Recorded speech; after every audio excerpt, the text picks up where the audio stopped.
Google Pixel phones, always renowned over the years for their software and cameras, but this time Google ups its game with new hardware, a new design and their first in-house built processor called Tensor.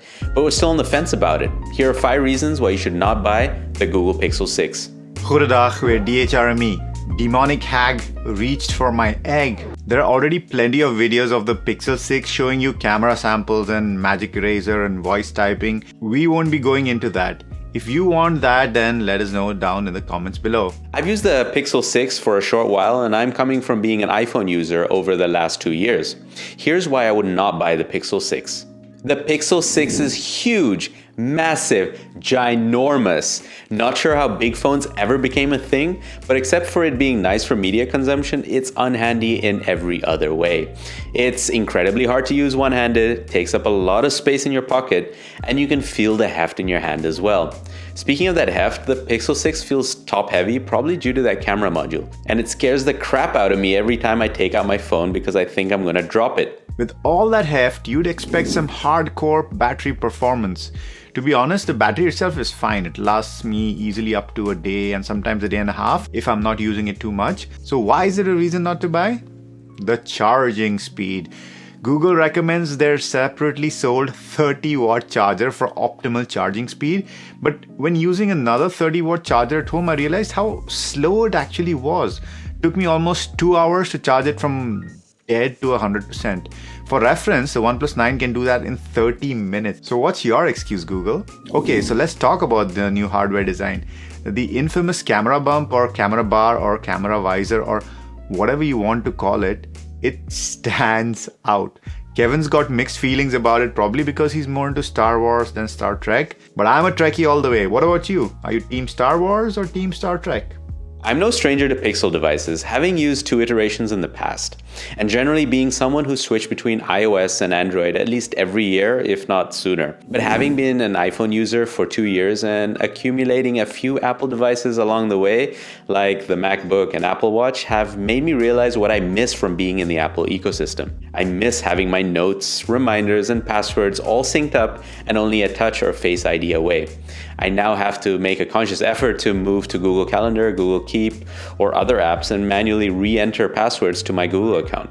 Oh, and not to mention the fact that I now need to read SMS messages from my phone when receiving 2-factor verification messages, whereas on iOS they would be read and filled in automatically. As a content creator, I cannot stress enough how useful AirDrop is to send files from my iPhone to the MacBook and vice versa, or copy text on one device and paste it directly on another. And as I'm explaining these reasons, they feel smaller than they actually are. First world problems. But I guess that's what comforts are like. Easy to get used to and hard to get out of. This one's a more philosophical reason and follows the trend of device manufacturers attempting to branch out into developing their own silicon. For example, Apple recently created their M1 chip powering their Macs, their first attempt and iteration at proprietary chips. Now what happened? They performed like a charm, vastly better than their earlier models which made use of Intel chips.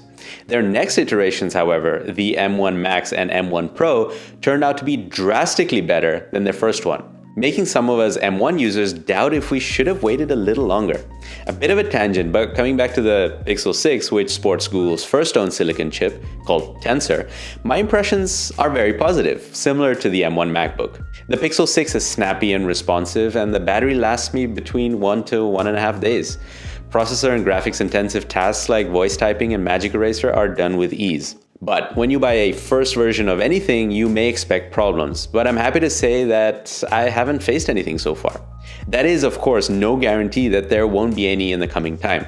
So should you buy the Pixel now and risk facing some issues, or wait for the next version which may not have the teething problems that first iterations could come with? Now, don't get me wrong, the M1 MacBook is an excellent product and successful in our opinion, and so could the Tensor Google Pixel be. But are you prepared to take the risks of being part of the early adopter testing group? Something to think about. We started this video by saying that Pixels were a two-trick pony. They came with the pure Android experience and an excellent camera for photos. However, their overhauled hardware design has its upsides and downsides. Let's talk about a few. When I first saw the sleek speaker grill at the top and bottom, I was excited. But after listening to a bit of music and watching YouTube videos on it, I was quickly disappointed with the quality of the speaker. It didn't get very loud and it sounded rather tinny. What we noticed especially was that voices were less clear, so taking a phone call on speaker wasn't great either. And since we do a lot of reviews on headphones and earbuds on the channel, it's worth noting that unlike the cheaper A series Pixels, the Pixel 6 doesn't come with an audio jack. So if you're into wired audio, you'll need a Type-C to a 3.5mm headphone jack adapter, which you guessed it, isn't included in the box either. Another hardware feature which felt promising was the under-screen fingerprint scanner. And again, this was hit or miss. The screen lights up around the fingerprint scanner so as to guide your finger to the right spot, but this still didn't always read our fingerprints correctly. That was the moment that made me miss Face ID on the iPhone, which was far more reliable and convenient than having to place our thumbs on the right place with the right amount of pressure, without water, without sweat, while still managing to keep the phone from falling out of our hands. Never have we felt more insecure about our hands and the fragility of our phones. The previous edition of the Pixel came with a rear-mounted fingerprint scanner, which in our opinion guided your finger to it more naturally and felt more reliable than the under-glass one. Not to mention the headaches that people are reporting when you apply a screen protector.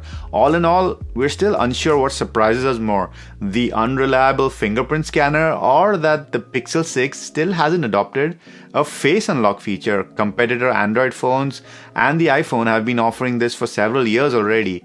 Wasn't Google the company that came out with unrefined features before Apple did? What happened to that company? Now, Rowan and I are fortunate enough to live in a country where there is minimal use of cash, and we like our minimalist wallets. Check out this video if you're curious about our favorite wallet. But yeah, far fewer credit and debit cards that I use are supported for contactless payments on Android than on iOS. Of course, this depends strongly on where you are in the world and which banks you bank with. Either way, it doesn't take away the fact that if you're happy with your contactless payments on iOS, then it may not be the same if you move to Android. And yes, you're right. This isn't a reason specific to the Pixel 6, but it has more to do with switching from iOS to Android. But since I've been on iPhone for almost 2 years, this is something I've noticed and sways me away from Android. Thus, the Pixel 6. That's it guys for my rant on the Google Pixel 6. Will I go back to the iPhone or stick to the Pixel 6? What do you think? Let us know in the comments down below and we'll reveal my decision in a few days, so make sure you're subscribed to see that. You've been watching a Pixel Imperfect review and we've been DHRME. Namaste.